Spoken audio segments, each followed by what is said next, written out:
Moin Moin und herzlich willkommen bei Santory. Schön, dass du hier bist. Ja, heute geht es um ein Designer-Parfum, um ein ganz neues Release, erst wenige Tage erhältlich, denn ich stelle euch City of Stars von Louis Vuitton vor. Wir starten wie immer mit der Flakon-Präsentation. Ich denke, die wundervolle Farbe ist unschwer zu erkennen. Ich zeige das auch nochmal hier von der Seite. Ich bilde mir ein, dass es hier auch so einen Farbverlauf gibt.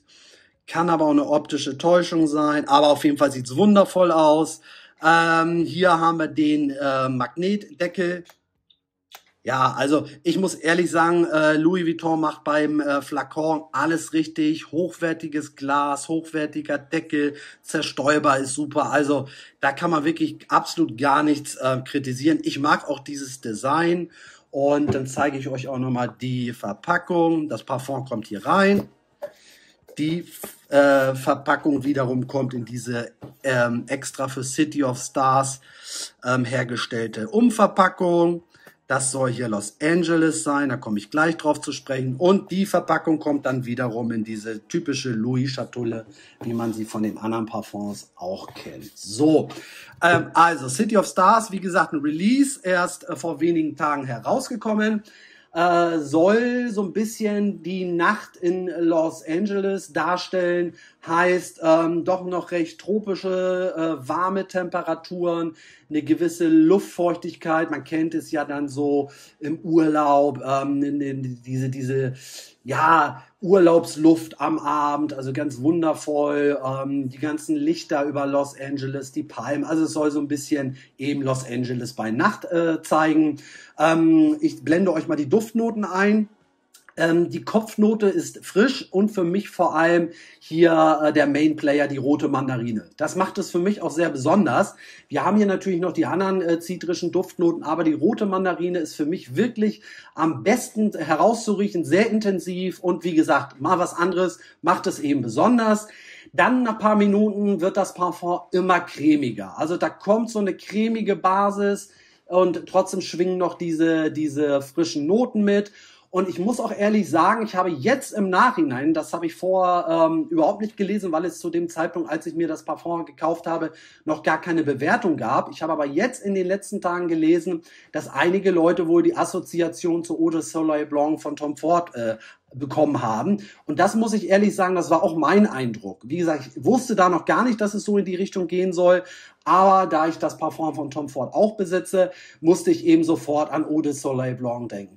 Es ist kein Klon, es ist auch nicht 1:1 so, aber durch diese Cremigkeit, diese cremige DNA mit dieser leichten Zitrik, die da mitschwingt, war auch mein Gedanke eben dieser Vergleich. So, die Cremigkeit bleibt eigentlich den ganzen Duftverlauf, wie auch eben diese Zitrik präsent.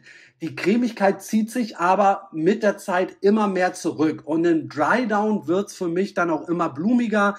Da ist für mich die Tiare dann eben der Main Player. Es ist blumig, frisch, eben dann noch mit einer leichten Zitrik und mit einer leichten Cremigkeit.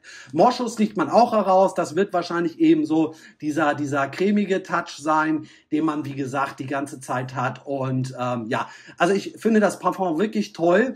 Es ist sicherlich jetzt nicht das neueste oder die neueste, innovativste Duft-DNA, aber ich muss ganz ehrlich sagen, dass mir der Duftverlauf wirklich gefällt. Also wir haben hier zusammengefasst eine sehr frische Kopfnote, vor allem mit der roten Mandarine. Wie gesagt, macht es für mich besonders. Dann tritt irgendwann die Cremigkeit immer mehr heraus. Trotzdem bleibt immer so eine Zitrik noch mit dabei, schwingt immer mit, also auch ganz toll. Und im Dry Down wird's immer blumiger, frischer und trotzdem haben wir eben noch so eine Cremigkeit und so eine Zitrik. Also das finde ich ganz toll. Zu den Konditionen, Louis Vuitton hatte ja zum 1.3. die Preise erhöht. Es kostet jetzt 240 Euro, vor eben 220 Euro. Und ihr habt aber die Möglichkeit, euch die Flakons auffüllen zu lassen. Das heißt, sobald euer Flakon leer ist, könnt ihr in den Louis Store.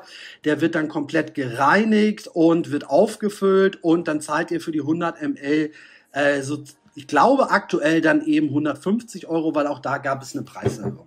Macht dann aber natürlich auf lange Sicht gesehen, wenn euch das Parfum so gefällt, durchs Auffüllen natürlich auch ein ganz anderes Preis-Leistungs-Verhältnis. Zu der Haltbarkeit und Sillage kann ich nur bedingt etwas sagen. Ich habe es einmal getragen.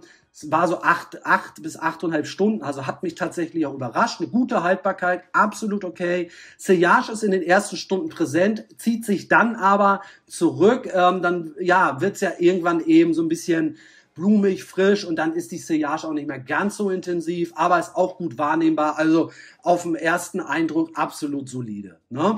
Also ganz klare Empfehlung, besorgt euch eine Abfüllung, geht mal in den Louis Store, da habt ihr auch immer die Möglichkeit, es zu riechen. Und das soll es gewesen sein. Falls du das Parfum schon besitzt, kannst du ja auch mal gerne kommentieren, was so dein Dufteindruck ist. Und ich kann es euch auf jeden Fall empfehlen. Ich finde es einfach mal was anderes wieder. Nicht so aquatisch, aber auch nicht so zitrisch, sondern einfach so ein Mix aus Frische, Blumigkeit, Cremigkeit. Also ganz toll.